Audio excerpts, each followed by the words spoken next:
Aldous Huxley's Brave New World presents a nightmare future in which humans are no longer born, but cloned, hatched in incubators to perform predetermined roles in a worldwide corporate slave state.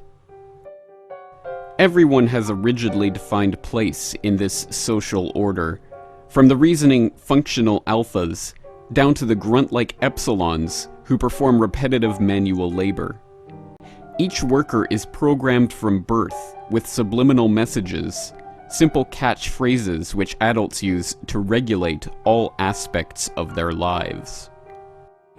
Gamma and delta. Everyone belongs to everyone else. We have to respect deltas and gammas and betas. Everyone is useful. But I'm so glad I'm an alpha. I'd hate to be as dull as a delta.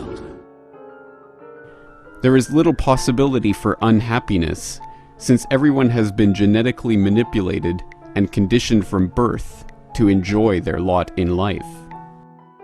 And any unhappiness that arises can be quickly dispelled by a dose of soma, a powerful psychoactive drug that brings happiness to the docile workers.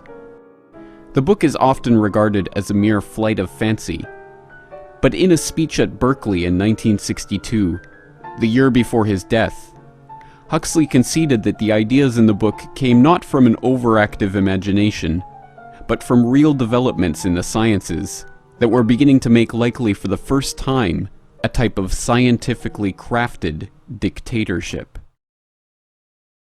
Well, it seems to me that the nature of the ultimate revolution with which we are now faced is precisely this, that we are in process of developing a whole series of techniques which will enable the controlling oligarchy, who have always existed and presumably always will exist, to get people actually to love their servitude. This is seems to me the ultimate in malevolent revolution, shall we say.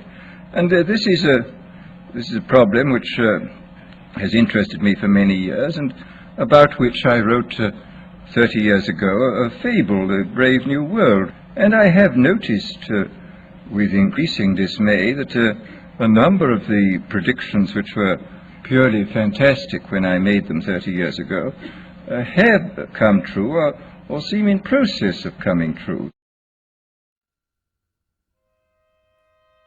Although it may sound like Huxley is speaking of these scientific developments as an arm's-length observer, in fact, his family had stood at the very center of Western science for decades.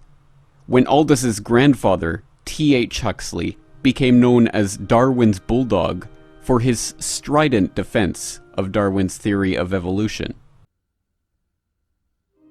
The relationship between the Darwins, the Huxleys, the Galtons, and the Wedgwoods is a long and intimate one, with these famed British families becoming obsessed with inbreeding to preserve their family lines and genetic traits. This obsession with genetics sprang from Francis Galton, one of Charles Darwin's cousins. Galton developed the theory of eugenics, the idea that the poor, the handicapped, and other unfit groups are the results of bad genes that must be eliminated from the gene pool. This theory became notorious as the Nazi justification for the Holocaust,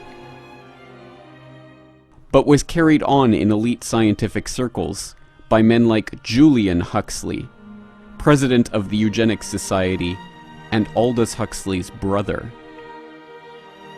Julian was a prominent scientist and activist, co-founding the World Wildlife Fund and becoming the first president of UNESCO, the United Nations Educational, Scientific, and Cultural Organization. In the founding document of UNESCO, entitled UNESCO, Its Philosophy and Its Purpose, Julian Huxley writes, "It is, however, essential that eugenics should be brought entirely within the borders of science. For, as already indicated, in the not very remote future, The problem of improving the average quality of human beings is likely to become urgent, and this can only be accomplished by applying the findings of a truly scientific eugenics. Julian Huxley was preceded as president of the Eugenics Society by another of the Huxley-Darwin-Galton relatives, Sir Charles Galton Darwin.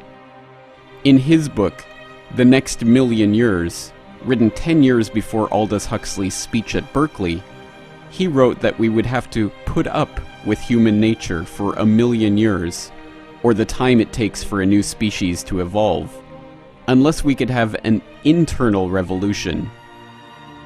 This would come about if means were discovered of deliberately altering human nature itself. As an example, he reflects, life in the crowded conditions of cities has many unattractive features, but in the long run, these may be overcome, not so much by altering them, but simply by changing the human race into liking them. He also advocates the institution of a world government to bring about these eugenics policies, saying, if then there is ever to be a world government, it will have to function as governments do now, in the sense that it will have to coerce a minority, and indeed it may often be a majority, into doing things they do not want to do.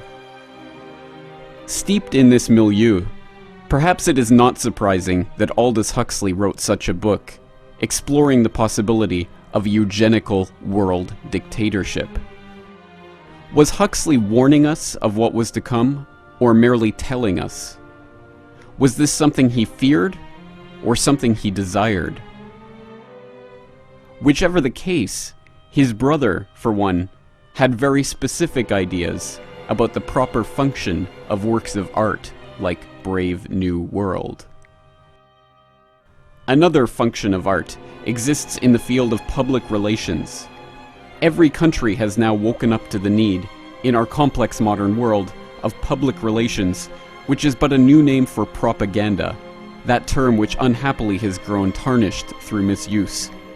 In a world which must be planned, governments must often assume initiative and leadership, and for this leadership to be effective, the general public must be informed of the problem and of what is in the government's mind.